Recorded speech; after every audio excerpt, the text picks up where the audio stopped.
Büşra Hoca. Kase malzemesi değil. Şimdi bir sene kase malzeme var. Tamam mı?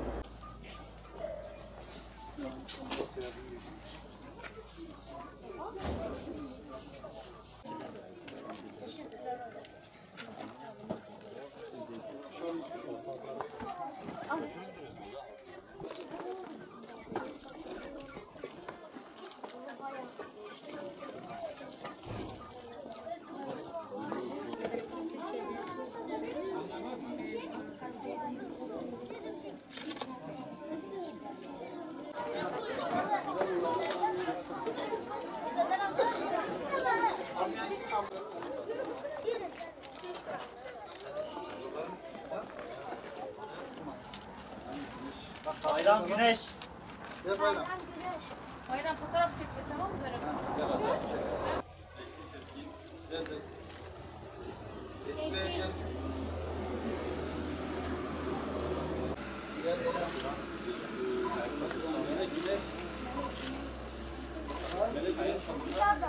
Ayhan hocam. Ayhan gel. Bayram, Güneş. Al bayram.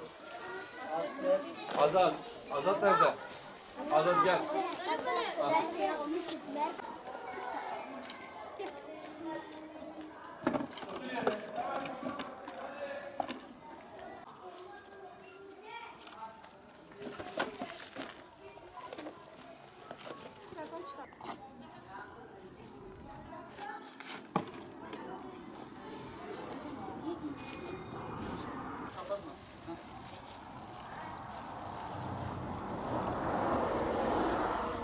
Uluslararası İHÜ Ebrar Yardım Derneği olarak Umut Kervanı Vakfı aracılığıyla Batman'ın Koltuğ ilçesine bağlı Çayhan Köyü'nde öğrenci kardeşlerimize giyim, gıda ve ayakkabı yardımında bulunduk. Ahmet Bulut ve Mehmet Bersin hayırseverlerimizin katkılarıyla biz bu projeyi gerçekleştirdik. Allah-u Teala kendilerinden de razı olsun. Sağ olsunlar, öğretmenlerimiz de burada da çok yardımcı oldular. Çok fedakarca çalışmalarına şahit olduk. Allah-u Teala kendinden razı olsun inşallah. Bu projemiz yaklaşık olarak 10.000 TL'lik bir projeydi. 60 öğrenci kardeşimize kırtasiye, 30 öğrencimize de hem giyim hem de ayakkabı yardımında bulunduk. Bu tür projeler elimizden geldiği kadar imkanlarımız dahilinde inşallah devam edecek.